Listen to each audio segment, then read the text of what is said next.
ನಮಸ್ತೆ ಸ್ನೇಹಿತರೆ, ಇವತ್ತು ನಾವು ಕನ್ನಡ ವ್ಯಾಕರಣ ಭಾಗದಲ್ಲಿ ನಾಮಪ್ರಕೃತಿಗಳ ಬಗ್ಗೆ ತಿಳ್ಕೊಳ್ಳುವ. ನಾಮಪ್ರಕೃತಿಯಲ್ಲಿ ನಾವು ಮುಖ್ಯವಾಗಿ ಕೃದಂತ ನಾಮಗಳು ಹಾಗೂ ತದ್ದಿತಾಂತ ನಾಮಗಳ ಬಗ್ಗೆ ತಿಳ್ಕೊಳ್ತಾ ಹೋಗುವ.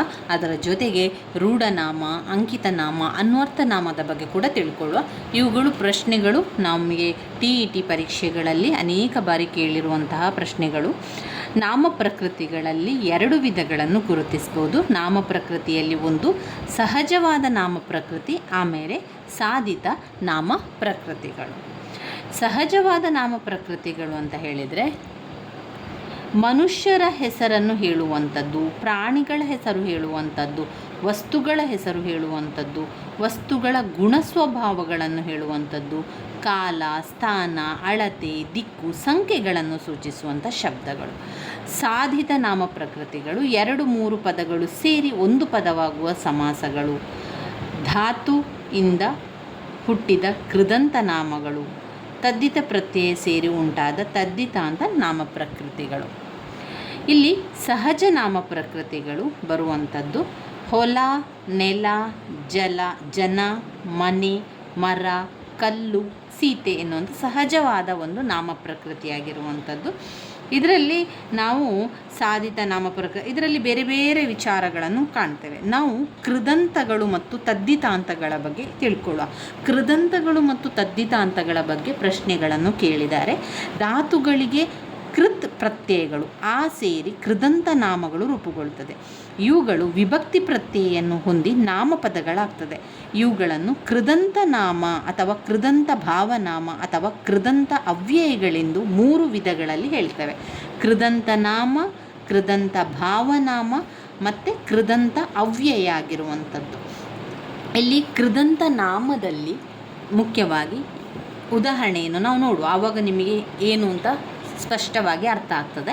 ಕೃದಂತ ನಾಮದಲ್ಲಿ ಮಾಡಿದ ಅಂತ ಇದ್ದಾಗ ಕೃದಂತ ಭಾವನೆ ತೋರಿಸುವಂಥದ್ದು ಮಾಟ, ಕೃದಂತ ಭಾವನಾಮ ಮಾಟ. ಕೃದಂತ ಅವ್ಯಯಕ್ಕೆ ಬಂದಾಗ ಅದು ಮಾಡಿ ಎನ್ನುವಂಥದ್ದು ಬರುವುದು. ಮಾಡಿದ, ಮಾಟ, ಮಾಡಿ. ತಿನ್ನುವ, ತಿನ್ನುವಿಕೆ, ತಿಂದ. ನಡೆಯುವ, ನಡೆತ, ನಡೆಯುತ್ತ.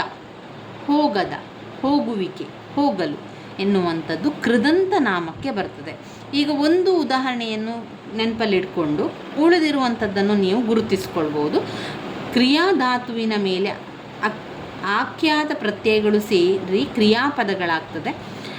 ಇಲ್ಲಿ ಕೃದಂತ ನಾಮಗಳಲ್ಲಿ ಇಷ್ಟು ನೆನಪಲ್ಲಿಟ್ಕೊಳ್ಳಿ: ಮಾಡಿದ, ಮಾಟ, ಮಾಡಿದ, ಮಾಟ, ಮಾಡಿ. ಅಷ್ಟನ್ನು ನೆನಪಲ್ಲಿಟ್ಕೊಳ್ಳಿ. ಕೃದಂತ ನಾಮದಲ್ಲಿ ಮಾಡಿದ, ಕೃದಂತ ಭಾವನಾಮದಲ್ಲಿ ಮಾಟ, ಕೃದಂತ ಅವ್ಯಯದಲ್ಲಿ ಮಾಡಿ ಎನ್ನುವಂಥದ್ದು. ಮಾಡಿದ, ಮಾಟ, ಮಾಡಿ ಎನ್ನುವಂಥದ್ದನ್ನು ತಗೊಳ್ಳಿ, ಕೃದಂತ ನಾಮ. ಇನ್ನು ತದ್ದಿತಾಂತ ನಾಮಗಳಲ್ಲಿ ಈಗ ಅಕ್ಷರಗಳಿಗೆ ಅಥವಾ ಪದಗಳಿಗೆ ಯಾವುದನ್ನು ಸೇರಿಸಿದಾಗ ತದ್ದಿತಾಂತ ಆಗ್ತದೆ ಅಂತ ಹೇಳಿದರೆ, ಗಾರ ಅಂದರೆ ಈಗ ಕೆಲಸಗಾರ, ಕೆಲಸಗಾರ, ಆ ರೀತಿಯ ಉದಾಹರಣೆಗಳು. ಗಾರ ಕೊನೆಯದಾಗಿ ಆ ಪದಗಳಿಗೆ ಸೇರಿಸುವಂಥದ್ದು. ಗಾರ, ಈಗ, ಅಡಿಗ, ಒಳ ಎನ್ನುವಂತಹ ಪದಗಳು ಬಂದರೆ ಅದು ತದ್ದಿತಾಂತ ಆಗಿರ್ತದೆ. ತದ್ದಿತಾಂತಗಳು ರೂಪುಗೊಳ್ಳುವಂಥದ್ದು. ತದ್ದಿತಾಂತದಲ್ಲೂ ಕೂಡ ತದ್ದಿತಾಂತ ನಾಮ, ತದ್ದಿತಾಂತ ಭಾವನಾಮ, ತದ್ದಿತಾಂತ ಅವ್ಯಯನ್ನು ಕಾಣ್ಬೋದು. ಯಾವೆಲ್ಲ ಪದಗಳು ಸೇರಿಸುವಂಥದ್ದು ಅಂತ ನೆನಪಲ್ಲಿಟ್ಕೊಳ್ಳಿ.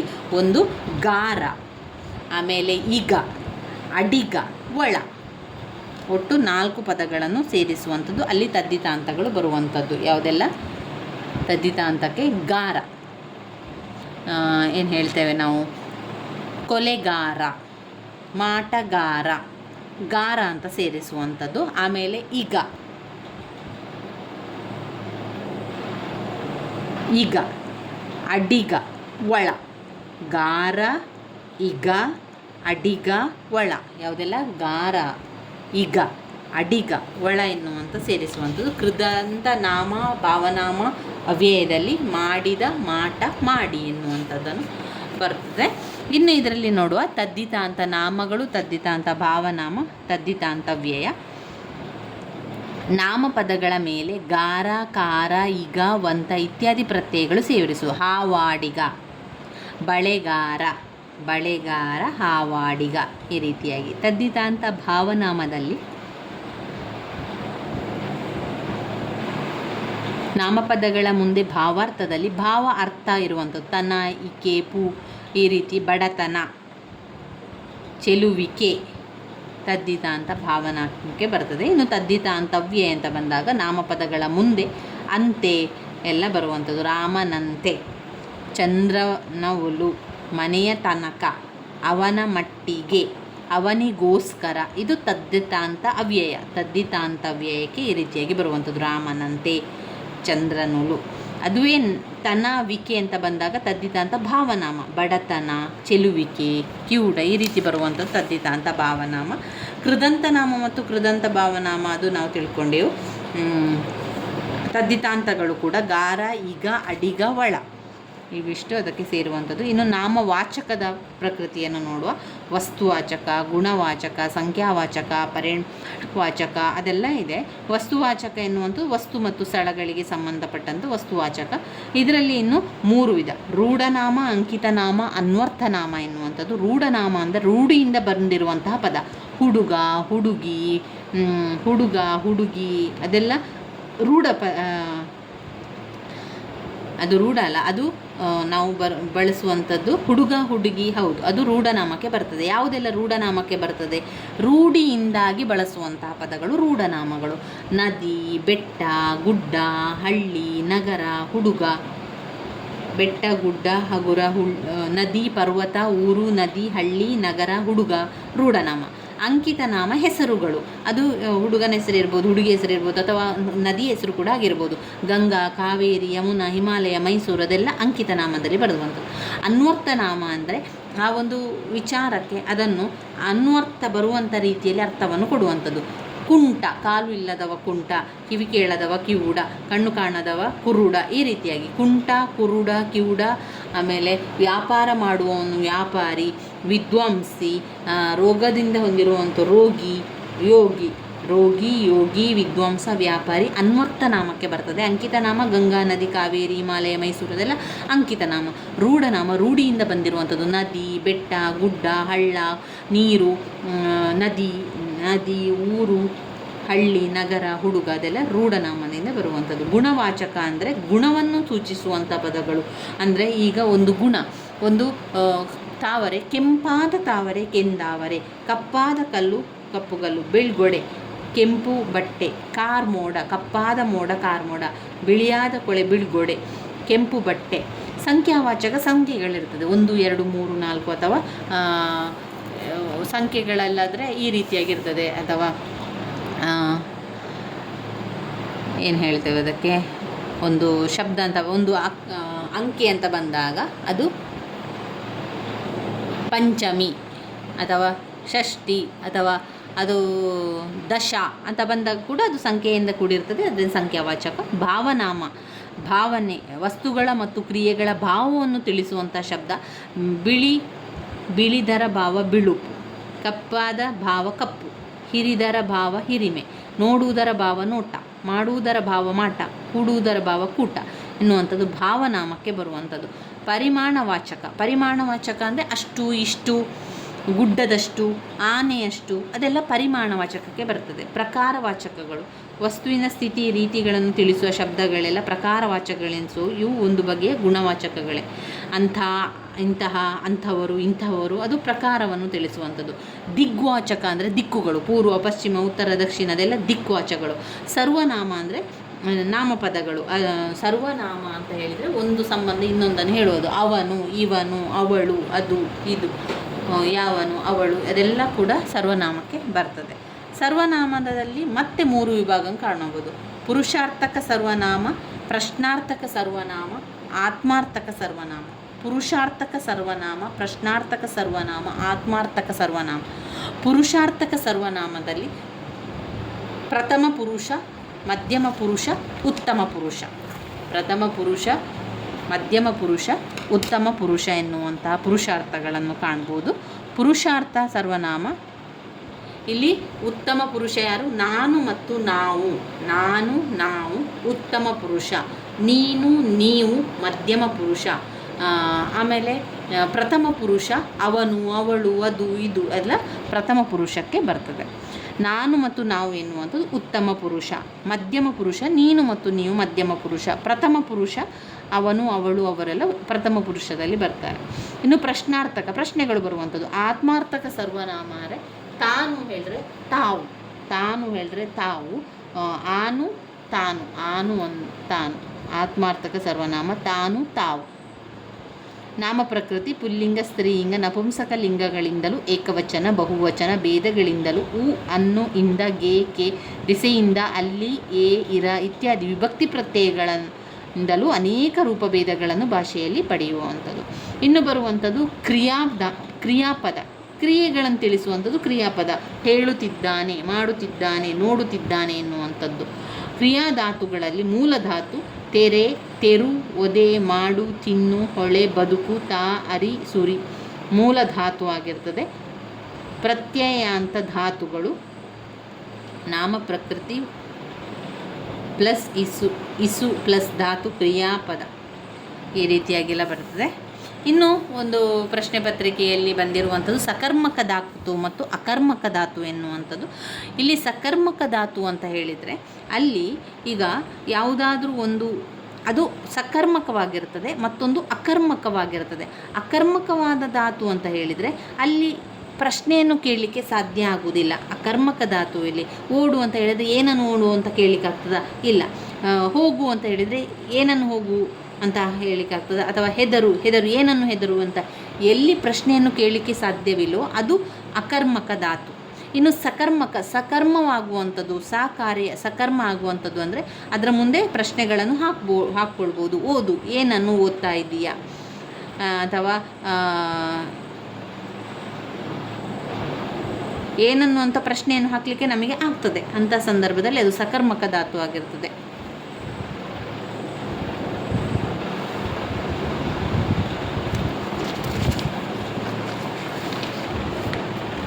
ಇನ್ನು ನಾವು ನೋಡಬೇಕಾಗಿರುವಂತಹ ಕನ್ನಡ ವ್ಯಾಕರಣ ಅಂದರೆ ಇದರಲ್ಲಿ ಸಂಭಾವನಾರ್ಥಕ ರೂಪ ಇರ್ಬೋದು, ಕರ್ತರಿ ಪ್ರಯೋಗ, ಕರ್ಮಣಿ ಪ್ರಯೋಗ, ಕ್ರಿಯಾ ಪ್ರಕೃತಿ, ಸಹಜ ಧಾತು ಮತ್ತು ಸಾಧಿತ ಧಾತು.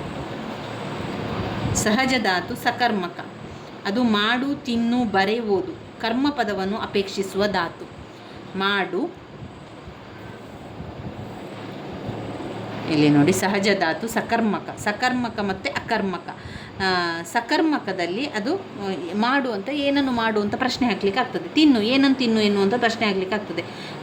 ಬರೆ, ಓದು, ಏನನ್ನು ಬರೆ, ಏನನ್ನು ಓದು ಅಂತ ಕೇಳಲಿಕ್ಕೆ ಆಗುವಂಥದ್ದು ಸಕರ್ಮಕ ಧಾತು. ಇನ್ನು ಅಕರ್ಮಕ ಧಾತುಗಳಿಗೆ ಪ್ರಶ್ನೆಯನ್ನು ಮಾಡಲಿಕ್ಕೆ ಆಗೋದಿಲ್ಲ. ಅಂದರೆ ಪ್ರಶ್ನೆ ಕೇಳಲಿಕ್ಕೆ ಅಲ್ಲಿ ವಾಕ್ಯ ಆ ರೀತಿ ಇರ್ತದೆ. ಅಂದರೆ ಓಡು, ಏನನ್ನು ಓಡು ಅಂತ ಆಗ್ತದ? ಹಾರು, ಏನನ್ನು ಹಾರು?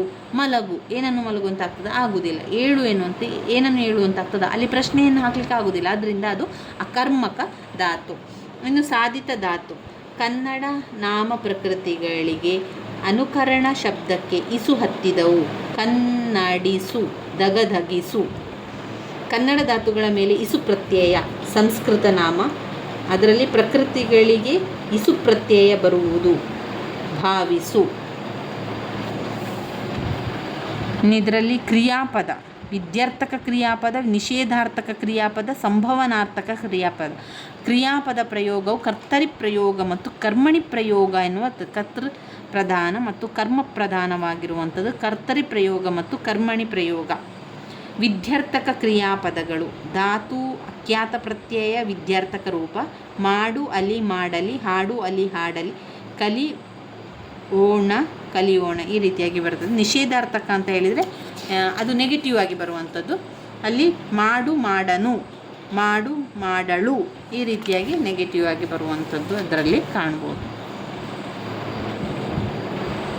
ಇನ್ನು ಅವ್ಯಯಗಳು ಇದರಲ್ಲಿ ಸಾಮಾನ್ಯ ಅವ್ಯಯ, ಅನುಕರಣ ಅವ್ಯಯ, ಭಾವಸೂಚಕ ಅವ್ಯಯ, ಕ್ರಿಯಾರ್ಥಕ ಕಾವ್ಯ ಅವ್ಯಯ, ಸಂಬಂಧಾರ್ಥಕ ಅವ್ಯಯ, ಕೃದಂತಾವ್ಯಯ, ತದ್ದಿತಾಂತವ್ಯಯ, ಅವಧರಣಾರ್ಥ ಕಾವ್ಯಯ ಇತ್ಯಾದಿ ಗುಂಪುಗಳನ್ನಾಗಿ ಮಾಡಬಹುದು.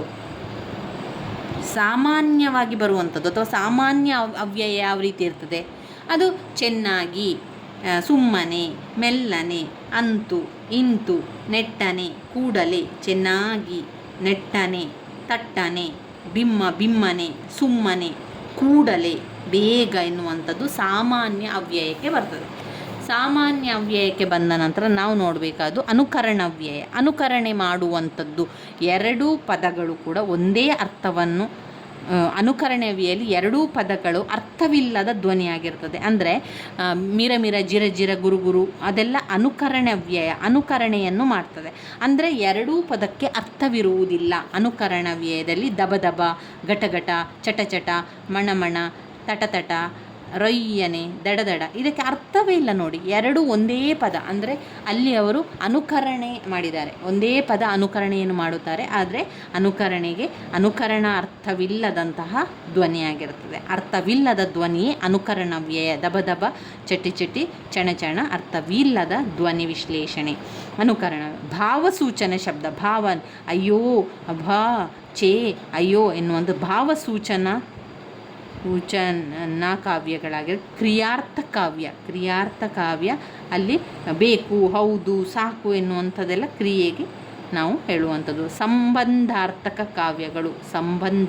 ಕಾವ್ಯಗಳು ಎರಡೂ ಪದಗಳನ್ನಾಗಲಿ ಅಥವಾ ಹಲವು ಪದ ಸಮುಚ್ಚಯಗಳನ್ನಾಗಲಿ ವಾಕ್ಯಗಳನ್ನಾಗಲಿ ಜೋಡಿಸುವಂತಹ ಮತ್ತು ಸಂಬಂಧಗೊಳಿಸುವಂತಹ ಶಬ್ದಗಳು ಸಂಬಂಧಾರ್ಥಕ.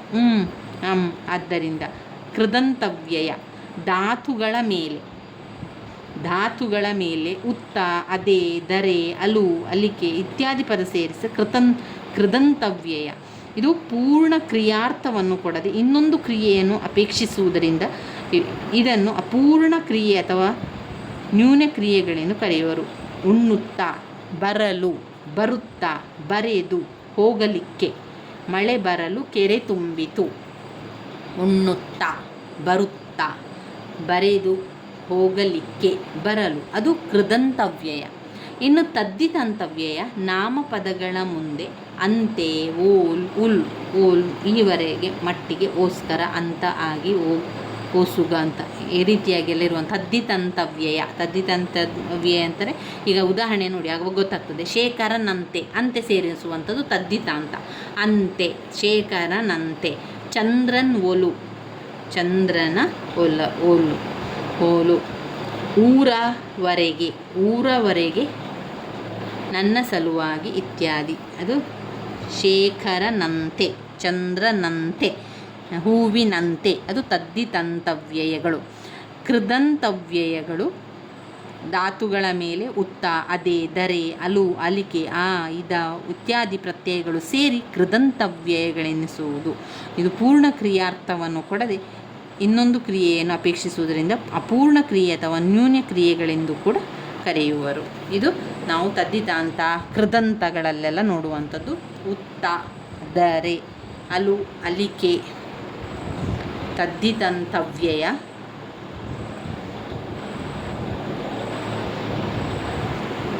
ಅಂತೆ, ಓಲ್, ಓಸುಗ. ಅವಧಾರಣಾರ್ಥ ಕಾವ್ಯಗಳು ಒಂದು ನಿಶ್ಚಯಾರ್ಥದಲ್ಲಿರುವ ಅವ್ಯಯವೇ ಅವಧಾರಣಾರ್ಥಕ ಕಾವ್ಯ. ಹಲವು ವಸ್ತುಗಳಲ್ಲಿ ಒಂದನ್ನು ನಿಶ್ಚಲಿಸುವುದೇ ಅವಧಾರಣೆ. ಅದೇ ನನ್ನ ಪೆನ್ನು, ಅದೇ ನನ್ನ ಪುಸ್ತಕ, ಅದೇ ಅದನ್ನು ಬರೆದದ್ದು, ನಾನೇ ಅದನ್ನು ಬರೆದದ್ದು. ಈ ವಾಕ್ಯಗಳಲ್ಲಿ ಏಕಾರವೇ ಅವಧಾರಣಾರ್ಥ ಕಾವ್ಯವೆನಿಸುವುದು. ಆದ್ದರಿಂದ ಅನ್ನು ಅವಧಾರಣಾರ್ಥ ಕಾವ್ಯ ಎನ್ನಲಾಗುವಂಥದ್ದು. ಇನ್ನು ನಾವು ನೋಡಬೇಕಾದಂಥದ್ದು ಕಾಲಗಳು ಮತ್ತು ಲಿಂಗಗಳು, ನಂತರ ವಚನಗಳನ್ನೆಲ್ಲ ಮುಂದಿನ ವಿಡಿಯೋದಲ್ಲಿ ನಾವು ತಿಳ್ಕೊಳ್ಳುವ ಸ್ನೇಹಿತರೆ. ನನ್ನ ವೀಡಿಯೋಸ್ ಎಲ್ಲ ನಿಮಗೆ ಇಷ್ಟ ಆಗಿದ್ದರೆ ಲೈಕ್ ಕೊಡಿ, ಶೇರ್ ಮಾಡಿ, ಸಬ್ಸ್ಕ್ರೈಬ್ ಮಾಡಲಿಕ್ಕೆ ಮರಿಬೇಡಿ. ಇದರಲ್ಲಿ ನಾವು ಈಗ ಮುಖ್ಯವಾಗಿ ಕಲಿತುಕೊಂಡಿರುವಂಥದ್ದು ನೋಡಿ, ಕೃದಂತ ನಾಮ ಮತ್ತು ತದ್ದಿತಾಂತ ನಾಮಗಳನ್ನು ತಿಳ್ಕೊಂಡೆ. ಅದಾದ ನಂತರ ನಾವು ನೋಡ್ಕೊಂಡಿರುವಂಥದ್ದು ರೂಢನಾಮ, ಅಂಕಿತನಾಮ, ಅನ್ವರ್ಥನಾಮ, ಗುಣವಾಚಕಗಳನ್ನೆಲ್ಲ ನಾವು ತಿಳ್ಕೊಂಡೆವು. ರೂಢಿಯಿಂದ ಬಂದಂಥದ್ದು ರೂಢನಾಮ. ನದಿ, ಪರ್ವತ, ಊರು, ನದಿ, ಹಳ್ಳಿ, ನಗರ, ಹುಡುಗ ರೂಢನಾಮ. ಅಂಕಿತನಾಮ ಎನ್ನುವಂಥ ಹೆಸರು. ಗಂಗಾ, ಕಾವೇರಿ, ಹಿಮಾಲಯ, ಮೈಸೂರು ಅಂಕಿತನಾಮ. ಅನ್ವರ್ಥ ಮಾಡುವ ನಾಮ ಕುರುಡ, ಕುಂಟ, ಕಿವುಡ. ವ್ಯಾಪಾರಿ ಎನ್ನುವಂಥದ್ದು ಅನ್ವರ್ಥ, ವ್ಯಾಪಾರವನ್ನು ಮಾಡುವಂಥ ವ್ಯಾಪಾರಿ. ವಿದ್ವಾಂಸ, ರೋಗಿ, ಯೋಗಿ ಇತ್ಯಾದಿ ಅನ್ವರ್ಥ ನಾಮ.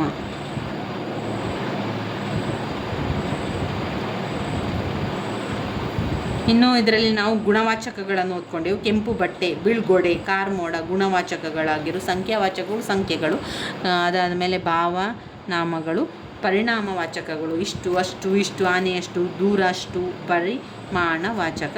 ಪ್ರಕಾರವಾಚಕಗಳಲ್ಲಿ ವಸ್ತುಸ್ಥಿತಿ ರೀತಿ ತಿಳಿಸುವ ಶಬ್ದಗಳೆಲ್ಲ ಪ್ರಕಾರವಾಚಕ. ದಿಗ್ವಾಚಕ ಅಂದರೆ ದಿಕ್ಕುಗಳು, ಪೂರ್ವ, ಪಶ್ಚಿಮ, ದಕ್ಷಿಣದು ದಿಕ್ವಾಚಕ. ಸರ್ವನಾಮ ಅದು, ಇದು, ಅವನು, ಇವಳು ಅನ್ನುವಂಥದ್ದು ಪುರುಷಾರ್ಥಕಗಳನ್ನು ನೋಡಿಕೊಂಡಿದ್ದೇವೆ. ಹಾಗೆಯೇ ನಾವು ಅದರ ಜೊತೆಗೆ ಅಕರ್ಮಕ ಧಾತು ಮತ್ತು ಸಕರ್ಮಕ ಧಾತು. ಇದು ಯಾಕೆ ನಾನು ಹೇಳ್ತಾ ಇದ್ದೇನೆ, ನೀವು ಹಳೆ ಪ್ರಶ್ನೆ ಪತ್ರಿಕೆಯನ್ನು ನೋಡಿದರೆ ನಿಮಗೆ ಅದರಲ್ಲಿ ಗೊತ್ತಾಗ್ತದೆ. ಸಕರ್ಮಕ ಧಾತು ಮತ್ತು ಅಕರ್ಮಕ ಧಾತುವನ್ನು ಕೊಟ್ಟಿದ್ದಾರೆ. ಎರಡು ಅದರಲ್ಲಿರುವಂಥ ಉದಾಹರಣೆಯನ್ನು ಕೂಡ ನೋಡಿಕೊಳ್ಳಿ, ನೆನಪಲ್ಲಿ ಉಳಿಲಿಕ್ಕೆ. ಸಕರ್ಮಕ ಧಾತು ಎನ್ನುವಂಥ ಸಕರ್ಮಕ ಅಪೇಕ್ಷಿಸುವ ಧಾತುಗಳಿಗೆ ಸಕರ್ಮಕ ಧಾತುಗಳು.